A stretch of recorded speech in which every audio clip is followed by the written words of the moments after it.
Olá, espero que todos vocês estejam se cuidando muito, porque ainda não é o momento de relaxar a guarda. Temos que prestar muita atenção e nos cuidar. Vamos então para mais um vídeo?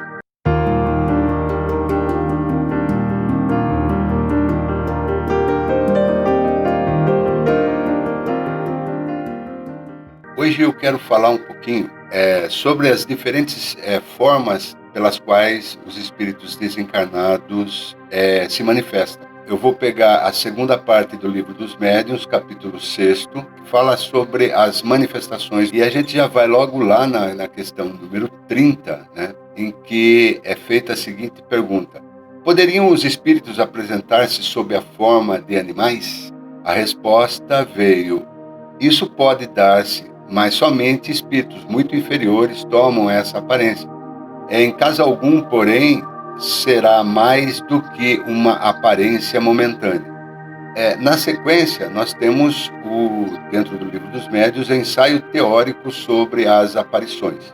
E nós vamos no parágrafo 113, no qual ele fala mais especificamente sobre o que nós queremos tratar. Esse parágrafo 113 está dentro do tópico Teoria da Alucinação. Provam os fatos que há aparições verdadeiras, que a teoria espírita explica perfeitamente e que só podem ser negadas pelos quais nada admitem fora do organismo. Mas, a par das visões reais, haverá alucinações, no sentido em que esse termo se emprega. É fora de dúvida de onde se originam os espíritos que vão nos esclarecer sobre isso, porquanto a explicação parece-nos estar na resposta dada nas seguintes perguntas. Então, foram feitas as seguintes perguntas para os espíritos que estavam ali na codificação, ou seja, trabalhando dentro da doutrina espírita. São sempre reais as visões? Não serão algumas vezes efeitos da alucinação? Quando em sonho ou de modo diverso se veem, por exemplo, o diabo ou outras coisas fantásticas que não existem, não será isso um produto da imaginação? A resposta dos espíritos: sim, algumas vezes, quando dá muita atenção a certas leituras ou a histórias de sortilégios, que impressionam a pessoa, lembrando-se mais tarde dessas coisas, julga ver aquilo que não existe.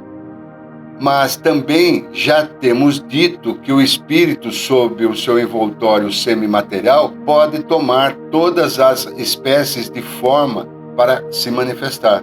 Pode, pois, um espírito zombeteiro aparecer com chifres e garras para divertir-se à custa da credulidade daqueles que o vê. Do mesmo modo que um espírito bom pode mostrar-se com asas ou como uma figura grandiosa, resplandecente. Então, veja, a doutrina espírita não nega a possibilidade do que nós chamamos de cascão astral. O que vem a ser esse cascão astral? Os espíritos podem tomar as formas que eles quiserem, da forma como eles quiserem. É claro que tem que ter um grau de conhecimento para que isso aconteça. Tem um livro, chama-se Jardim dos Orixás, psicografado pelo médium Norberto Peixoto, ditado pelo espírito Ramatiz. Esse livro é muito legal. O Ramatiz, ele é dentro do espiritismo, vamos colocar dessa forma. Nós não podemos simplesmente descartar alguma coisa porque, vamos colocar assim, a gente já acredita que a vida continua após a morte física, né, e que existe espíritos. E aí então, porque você não gosta do assunto, você fala que isso é bobagem, que isso não serve, que não está dentro daquilo que foi. Veja, nós pegamos aqui o argumento apresentado pelos espíritos na codificação, na consolidação da doutrina espírita, tá? Através do Livro dos Médiuns. Os espíritos podem tomar qualquer forma. E por que não tomar? Então, muitas vezes, o preconceito, né, que conduz os nossos raciocínios e pensamentos, nos faz abandonar certas teorias, nos faz abandonar certas possibilidades, né? O Ramatiz, ele vem para trazer luz sobre alguns fatos que a doutrina em si, né, do espiritismo não apresenta de forma mais palatável para o conhecimento, tá? a Ramatiz então traz nesse livro Jardim dos Orixás esse exército de espíritos benfeitores que, mesmo tendo bom grau de conhecimento, muitas vezes elevados graus de conhecimento, que ele se dedica à causa dos mais pequenininhos, dos mais pobrezinhos. E principalmente naquilo que se refere ao resgate das entidades, dos espíritos que sofrem no umbral, que sofrem muitos espíritos que ainda perambulam sem saber que morreu, continuam fazendo exatamente aquilo que faziam em vida. É importante saber disso, é importante a gente ter essa informação, porque eu quero deixar bem claro que eu estou levando agora o nosso papo para o próximo vídeo, que nós vamos falar mais claramente sobre obsessão, desobsessão, a influência dos espíritos nas vidas das pessoas. Então, sem esse arcabouço de conhecimento de possibilidades, desde o primeiro vídeo que foi colocado até este momento, vai parecer muitas vezes algo absurdo, coisas que não são imaginárias ou irreais, né? Ramatiz então traz à luz as possibilidades, né, de manifestação, bem explicado, muito explicado. Ele vai falar sobre o universalismo, a Umbanda é de crença espírita, a Umbanda, sua face. Ele vai falar então da Umbanda como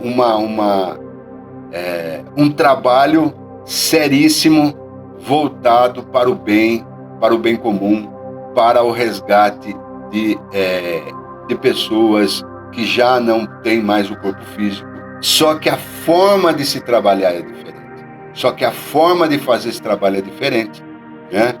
Se você está fazendo doutorado, a aula é dada de uma forma. Se você está fazendo a graduação, a aula é dada de uma outra forma. Se você está no ensino médio, a aula é dada de uma outra forma. Então, nós estamos aqui no Orbe para quê? Para aprender. E para aprender, nós precisamos muitas vezes de algumas explicações que não estão lá no nível de que alguns ainda pensam. Agora, cá entre nós, se você ainda carrega algum preconceito, por mais estudos aprofundados que você faça, ainda você está na primeira série. Sinto muito em dizer, né? E isso é muito importante porque Ramatiz ele vai trazer um termo que muitas vezes não se usa ou preferiu não se usar. Assim como existem espíritos evoluídos no alto nível, também existem aqueles espíritos que, embora carreguem um cabedal enorme de conhecimento, eles não saíram ainda daquele nível moral vamos dizer assim, da terra, do chão, né? E eles então acumularam um grande conhecimento das escolas antigas de mistério, e a partir daí então eles conseguem manipular com maior facilidade, né? No livro, por exemplo, Nosso Lar, foi falado sobre a questão da forma pensamento, da solidificação de um mundo paralelo, onde se tem paredes, portas, tijolos, edificações, jardins, água, ou seja, a transformação do pensamento em forma tangível para o mundo em que se vive. Então, essa conquista, como tem no plano astral de nível elevado, também tem no plano astral no nível mais rasteiro, mais chão, mais terra. E ele então vai criar, vai estabelecer os chamados magos das trevas. Esses magos, eles têm o poder de manipulação, eles conseguem trabalhar a forma pensamento, só que eles usam muito mais para si, ou seja, para satisfazer o seu ego. Existe a necessidade de se reencarnar. É uma lei, é um fato. Não tem como você pode protelar, mas vai chegar um momento em que as energias do planeta, as energias forçam você a ter que se encarnar para que você consiga manter a sua capacidade de forma no mundo espiritual.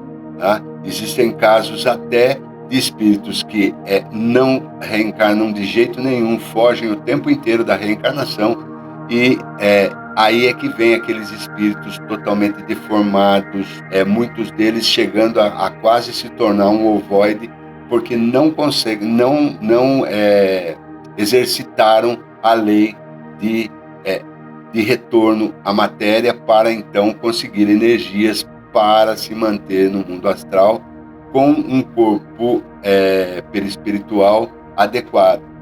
Embora ele possa parecer uma coisa, muitas vezes ele é outra.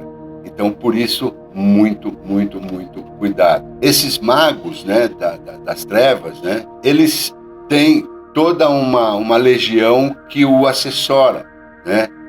Ele tem todo o conhecimento que usa para o lado baixo, para o lado basicamente físico no mundo espiritual, de tal forma que eles conseguem. Da onde que eles vão tirando energias, né? Da onde essas entidades vão tirando energia para se manter? Aí é que é difícil falar, porque muitas vezes pode ser entendido de forma equivocada. Dos médiuns. Os médiuns fornecem a energia que esses precisam. Através do quê? Através de trocas de favores, na qual as energias são trocadas. Esses favores são diversos. Nós vamos entrar mais nisso quando a gente estiver falando em obsessão. Quem não tem esse livro, compra esse livro, deve ter em sebos ainda esse livro. Se não tiver, é só pedir que eu mando tem ele em PDF. Eu não estou quebrando direito autoral de ninguém, né? Comprem o livro. Só que se não acharem, e dificilmente vai achar, podem pedir aqui, que eu tenho certeza que as entidades, a Ramatiz não vai ficar bravo de estar levando o conhecimento. O livro, né, Jardim dos Orixás, são feitos, ele é composto através de perguntas e respostas, torna mais clara a interação. Por isso que é muito legal, porque são perguntas que nós faríamos se tivéssemos possibilidades de fazer. E Ramatiz, então, ele responde claramente. Vou pegar uma pergunta aqui, né, aleatória, só para que vocês possam ter uma ideia. Como se dá a captura dos restos mortais, especificamente o duplo etérico, pelas organizações malévolas? E qual a finalidade dessas atividades especializadas das sombras? A pessoa, quando chega no seu estágio final, né, de suporte de vida, e ao desenlace, o perispírito ainda carrega muito material energético do corpo. Quando o espírito já tem um certo nível, dependendo da colônia onde ele subsiste, né, com os seus pares, logo depois do desenlace, mesmo que não esteja totalmente lúcido, os irmãos da comunidade dele vêm e já começa a fazer esse trabalho de purificação e levar ele para uma clínica lá dentro dessa comunidade, e lá ele vai então voltar à sua vida espiritual tranquilamente, passivamente. Entretanto, existem aqueles que não têm conhecimento, que não têm esse vínculo. O que acontece? Eles ficam de bobeira, vamos colocar dessa forma, né? E sem saber direito o que está acontecendo. Muitas vezes perde totalmente a consciência e fica num plano, vamos dizer assim, um plano do esquecimento. E aí vem essas organizações que colhem esse material, tá? Então, o Ramatiz, como se dá a captura de restos mortais, especificamente o duplo etérico, pelas organizações malévolas? E qual a finalidade dessas atividades especializadas das sombras? O poder mental do espírito se intensifica no universo astral.